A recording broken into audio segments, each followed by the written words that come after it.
ऊ जंगल राज था तो ई का मंगल राज है। बिहार में गुंडा राज है।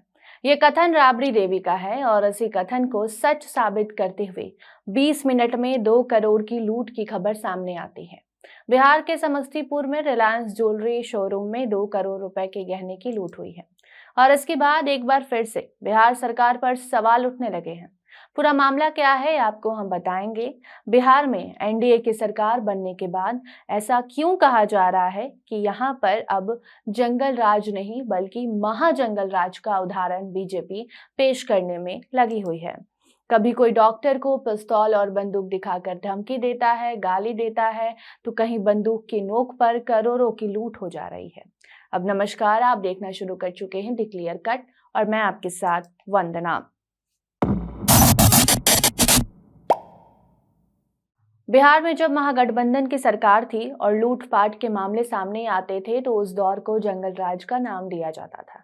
लेकिन अब बिहार में एनडीए की सरकार है और नीतीश कुमार मुख्यमंत्री हैं। सम्राट चौधरी उप मुख्यमंत्री बनने के बाद ही अपराधियों को चेतावनी दे चुके थे और कहा था कि कोई भी बिहार में अब अपराधी नहीं बचेगा। लेकिन अब जो खबर सामने आई है वो सम्राट चौधरी के कथन पर सवाल उठा रही है। बिहार के समस्तीपुर में रात के 8 बजे इतना बड़ा लूट कांड हो जाता है और अब इस कांड को महाजंगल राज और गुंडा राज का नाम दिया जा रहा है। अस्पतालों में बीजेपी के विधायक बंदूक लहराते हैं। जब बीजेपी की सरकार आती है तब बैंक में चोरी होती है। ये बयान बिहार की पूर्व मुख्यमंत्री और नेता प्रतिपक्ष राबड़ी देवी का आया है। बिहार में अपराध नियंत्रण विधेयक को लेकर नीतीश बीजेपी सरकार पर भी राबड़ी देवी ने अपनी प्रतिक्रिया दी है और कहा है कि कानून तो बनता है और बदल जाता है, सरकार कुछ नहीं करती है। पहले जानते हैं अब कि असल मामला है क्या जिस पर भाजपा सरकार पर सवाल उठने लगे हैं।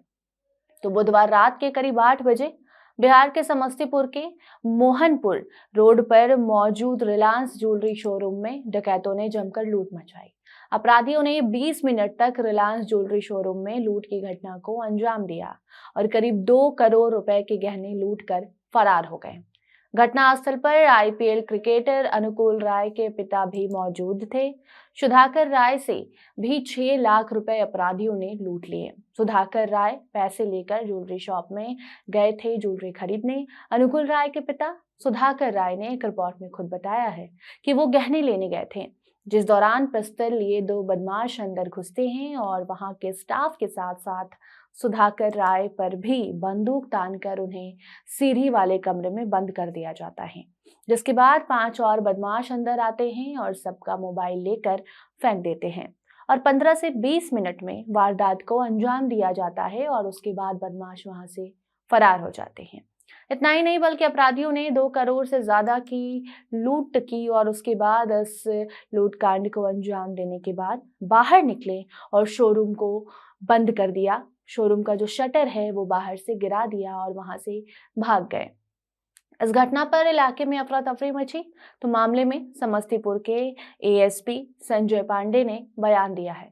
उनका कहना है कि अपराधियों को पकड़ने के लिए फॉरेंसिक टीम को बुलाया गया है। जल्द ही अपराधियों को पकड़ लिया जाएगा।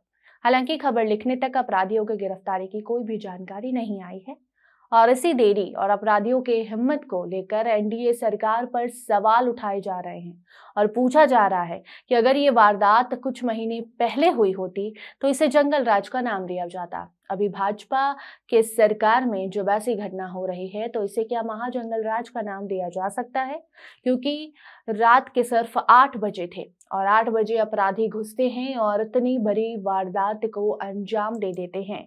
इससे ठीक एक दिन पहले पटना के आईजीआईएमएस में भी भाजपा नेता द्वारा हथियार लहराने का मामला सामने आया था, जिससे बिहार की सियासत गर्मा गई थी, जिस पर राबड़ी देवी ने नीतीश कुमार और बीजेपी पर जोरदार हमला भी बोला था और कहा था कि ये भाजपा पहली वाली भाजपा नहीं रह गई, ये गुंडा पार्टी है, देश को जलाने वाली पार्टी है। और अब एक बार फिर से बिहार के समस्तीपुर में हुए इस लूटकांड को लेकर विपक्ष सरकार को घेर रही है। बाकी उस पर आगे कोई जानकारी आती है, कोई एक्शन लिया जाता है तो आपको हम बताएंगे। ये खबर आप द क्लियर कट पर देख रहे थे। धन्यवाद।